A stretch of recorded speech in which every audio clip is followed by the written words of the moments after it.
सोहरतगढ़ के पूर्व विधायक अमर सिंह चौधरी इस समय डुमरियागंज लोकसभा सीट से आज़ाद समाज पार्टी से प्रत्याशी हैं। हमारे साथ इस समय मौजूद हैं। हम इनसे बातचीत करेंगे, देखेंगे किस मुद्दे पर डुमरियागंज लोकसभा सीट पर चुनाव लड़े जा रहे हैं और अपने आप को बड़े राजनीतिक दलों के बीच पर कहां पर महसूस कर रहे हैं। सर, इस समय आप मैदान में हैं पूरी तरह से और सपा, बसपा, भाजपा तीनों दलों के बीच आप अपने आप को कहाँ देख रहे हैं? पहले तहकीकात को, आप तहकीकात तो नाम है, तहकीकात कर चुके होंगे, इसके लिए थैंक यू आपको, धन्यवाद आपकी टीम को, चैनल को।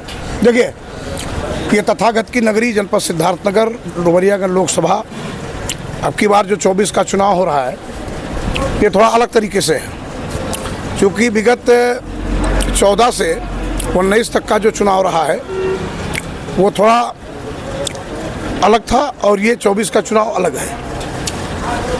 सपा, कांग्रेस अलायंस या इंडिया एनडीए की बात कर लीजिए तो हमारे ज़िले में सबसे पहले तो ये है कि जो एनडीए का कैंडिडेट है वो लगातार 2009 से लेकर के 19 तक का, 24 तक का 3 बार का सफ़र उन्होंने तय किया। बस्ती से चल के आए थे, उनको कैंडिडेट बनाया गया था, काम किए। लेकिन चूंकि सत्ता में रहने के बाद भी अगर वो ज़िले के लिए कुछ कर नहीं पाए, ना नौजवानों के लिए कुछ किया उन्होंने, ना किसानों के लिए किया, ना ज़िले के लिए कुछ किया, ये मैं नहीं कह रहा हूँ, आप धरातल पर देख सकते हैं, आवाम से पूछ सकते हैं सिद्धार्थनगर की, कि जिस बंदे को भारतीय जनता पार्टी ने 15 साल तक सांसदी के रूप में बस्ती से चल के आए सिद्धार्थनगर में काम करने का मौका दिया, तो उन्होंने ये सिद्ध कर दिया कि बाहर का होता है, ज़िले का होता है।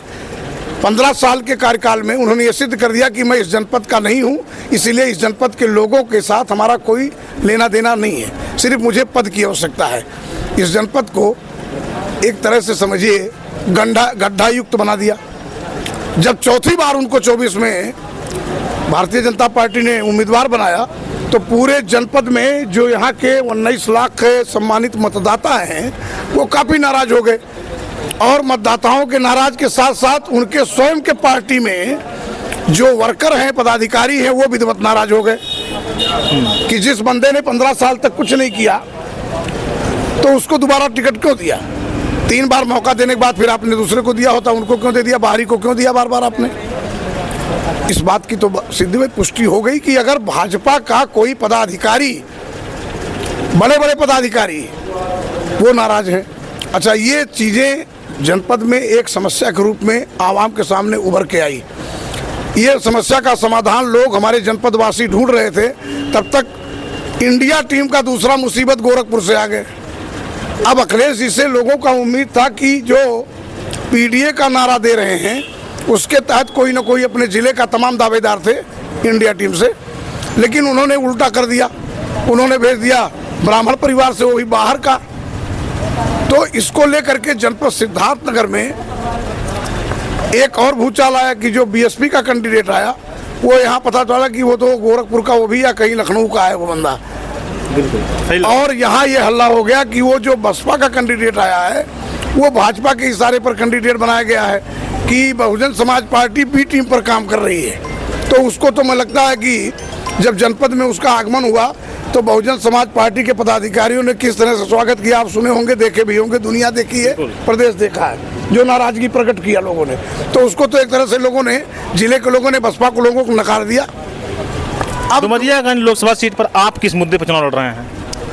मैं देखिए लगभग 1.5-2 साल से पूरे पार्लियामेंट में दौड़ रहा हूँ। मैं पीडीए के तहत चुनाव लड़ रहा हूँ। आज़ादी के बाद पहली बार भीम आर्मी समर्थित आज़ाद समाज पार्टी ने एक पिछड़े और किसान के बेटे को यहाँ मौका दिया है। अभी तक आज़ादी के 78 साल होने के बावजूद भी किसी दल ने पिछड़े समाज की बाहुल्यता होने के बाद भी कभी तवज्जो नहीं दिया है, इसलिए इसका असर पड़ रहा है।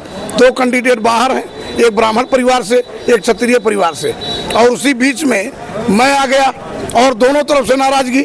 सपा के लोग नाराज है बाहर के देने के नाते, भाजपा को उसको दोबारा रिपीट कर दिया, तिबारा चौबीरा उधर नाराजगी, और चौथा जिले में कुछ हुआ नहीं। तो बाहरियों ने जो मौका पाने के बाद सिद्ध कर दिया, तो सिद्धार्थनगर की जनता का विश्वास विकास के मुद्दे को स्वयं नौजवानों को, किसानों को जिस तरह से यहाँ उपेक्षित किया गया, उसको लेकर के नाराजगी है। और मैं लगातार एमएलए था, मैं सत्ता में रह करके लड़ा हूँ, ये सबको पता है। पीडीओ को मैंने ललकार के, मैंने एमएसपी के मुद्दे पर लड़ा है, 3 काले कानून को लेकर लड़ा है, नोटबंदी पर लड़ा है, लॉकडाउन पे लड़ा है, शिक्षक भर्ती पर जो हमारा अभी 69,000 की शिक्षक भर्ती थी उस पर लड़ा, मैंने असेंबली में घेरा था, ये सबको पता है।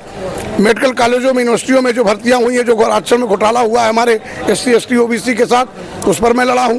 तो कहीं ना कहीं से ये बात घर खा गया कि ये मेरा जो जिले का उम्मीदवार है, ये काफ़ी हद तक हमारे ज़िले को डेवलप कर सकता है, हमारे हक की बात पार्लियामेंट में रख सकता है, मांग कर सकता है। इसको लेकर के विकास के नाम पर आप देख रहे हैं, ये तथागत की नगरी है। देश की पहचान यही से नहीं, पूरे वर्ल्ड के पटल पर कपिलवस्तु की पहचान है। और डेवलपमेंट के मामले में क्या है, यहाँ एक बिल्डिंग खड़ा कर दिया, मेडिकल कॉलेज, डॉक्टर एक नहीं है।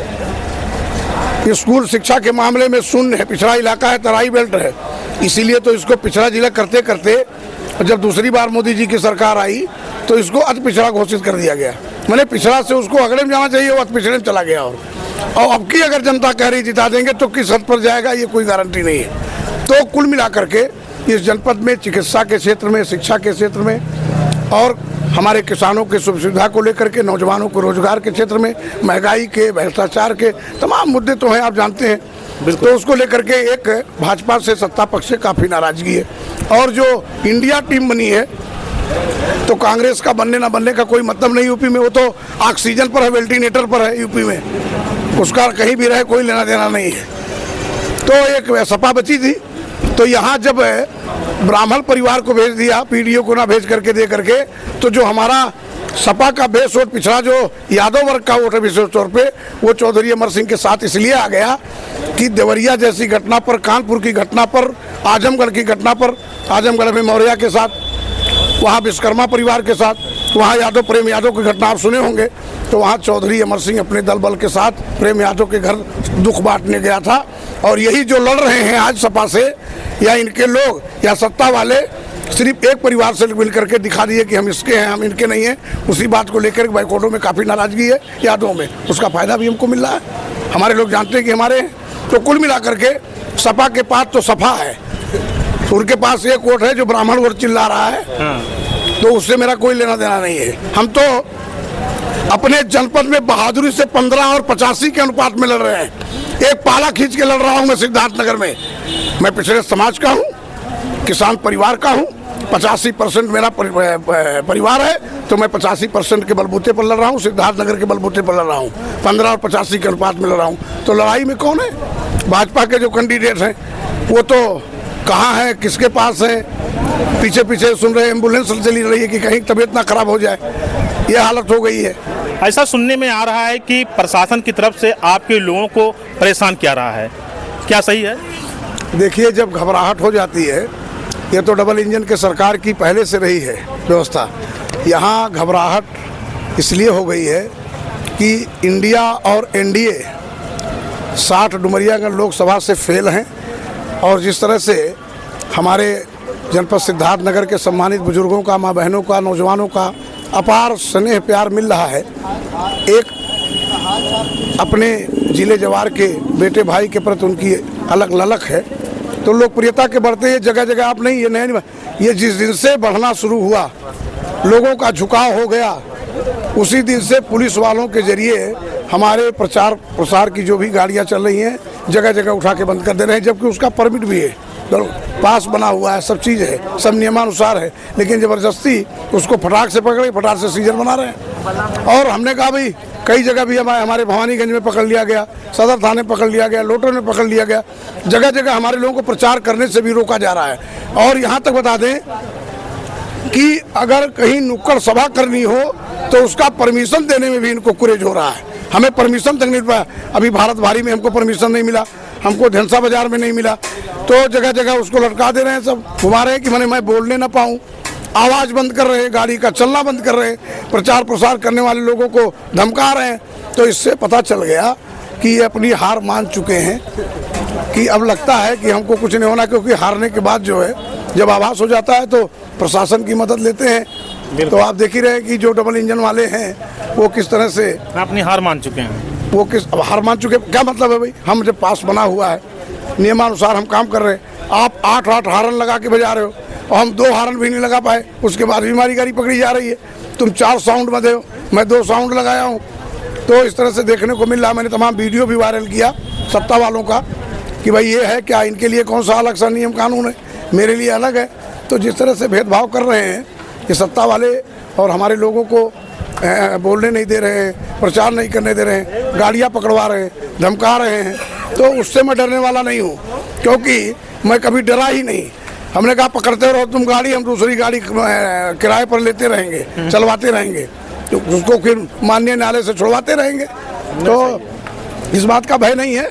वो जितने ही हमको छेड़ेंगे उतने ही वो हमसे दूर, जिले से दूर, आवाम से दूर होते रहेंगे। इस बात का आगाज उनको हो चुका है।